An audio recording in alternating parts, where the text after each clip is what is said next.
Hi, I am Alex Shinn, a junior at Formation Community College, earning my Bachelor of Applied Science in Geospatial Nutrition. I am doing internship at the University Co-op Board for Research Experience for Community College students Research 2 series.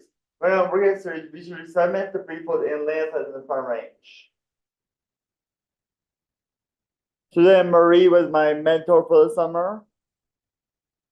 From September 9th to the 11th of 2013, convective storm hit the Front Range in the area from between Essex Park and Boulder. A convective storm is a storm that causes a lot of rain in a matter of hours. Its impact caused flooding, debris flows, and landslides in the area.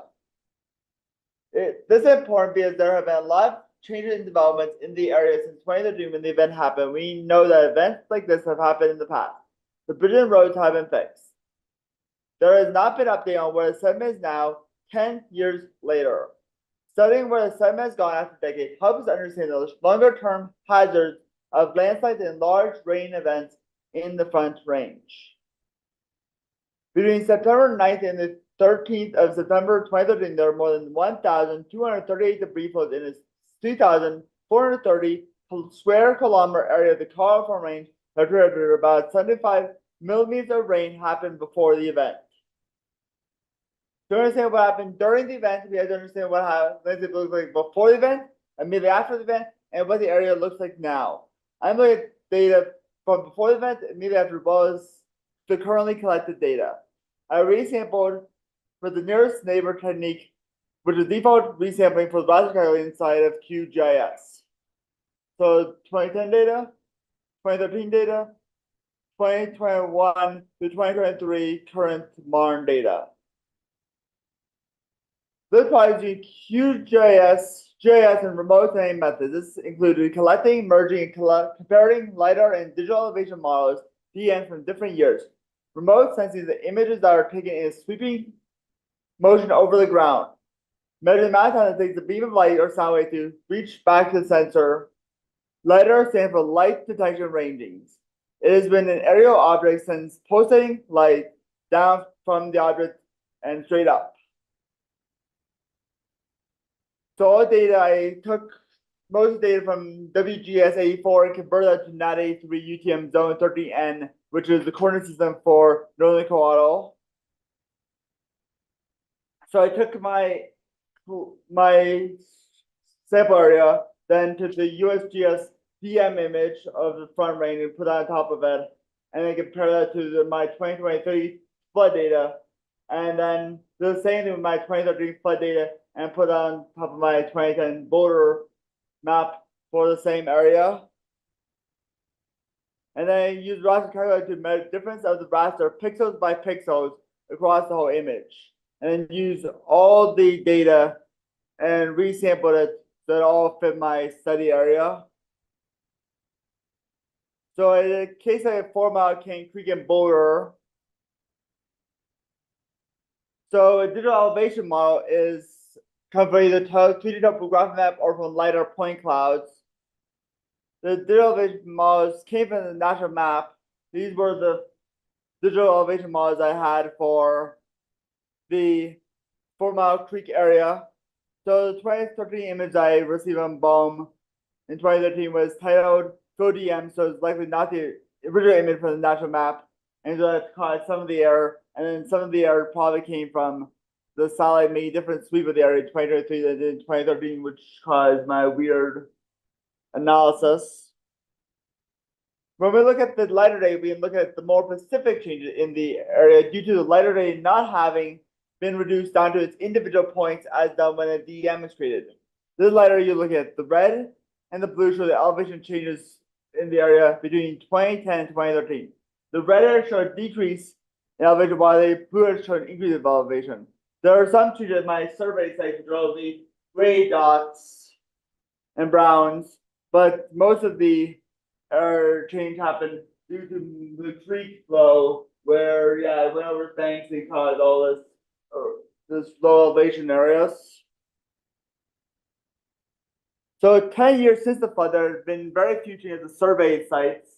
Instead, most of my changes are at the creek, where the creek has gone back to the normal path and the banks are now higher because yeah, water likes to erode things, and so it's eroding the creek bed. But yeah, it's letting the creek be back to where it is, and yeah, developments here that have now been created. The new site here that doesn't show up in the image from 2013. So during my research, it's interesting because I thought that most of the change would happen at the debris flow sites that were surveyed in 2013, but instead most of the changes happen places where there's water in the spots. And I found a lot of data for my area, but not data where I really wanted to have data in, which was over at the Twin Sisters Peak Slide area near Estes Park. So yeah, we continued my time at Farm Rain for a year and a half to get my bachelor's degree and working in the lab to do some field work sites after my internship gets done. So the first storm that I found was 1999 in the Denver area along Interstate 70. Most people in this part of the United States are not used to landslides occurring, so right now the chance of them happening is very low. But due to climate change, there's now a higher chance of landslides happening all over the western United States. It's important now to understand where the sediment is now. There's so few people who live in this region that know about landslides and debris flow, so understanding this impact and the risk of past events helps us predict future events in this area. Thank you. Any questions?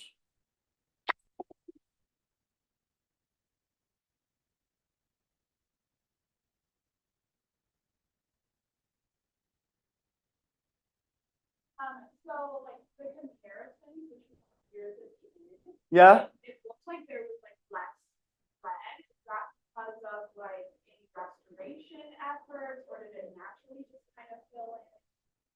From what I've seen just of the data sites, there is still some red here, but it's not as big red as what we had in the previous image.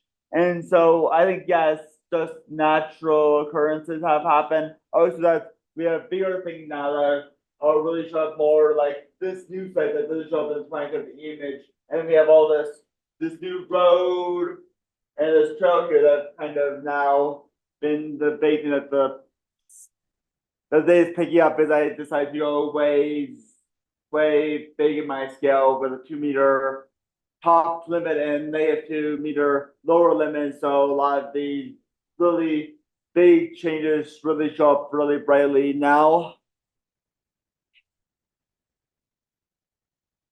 How does that fit out?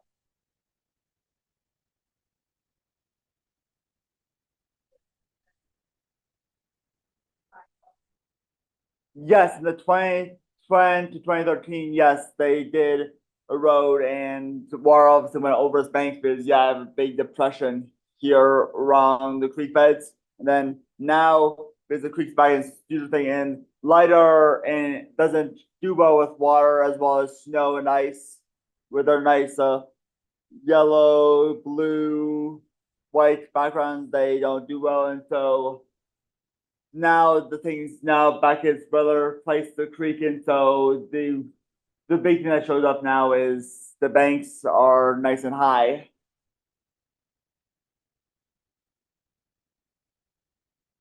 With the genetic compared data taken over quite a time period, I suspect the GIS systems have changed, and there were probably differences in the resolution of the old data versus the new, to say nothing about the area being scanned as being different.